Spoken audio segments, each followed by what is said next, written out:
Okay guys, we got another one here. This time we got this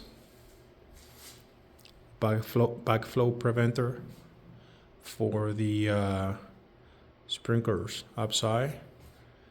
We tie into this. This is a 4-inch line. This is 2-inch.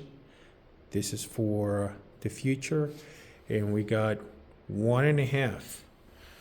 That's 1.5 all the way to this point. Then we got this, and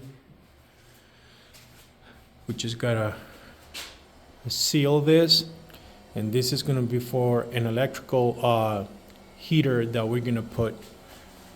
So this is what we do.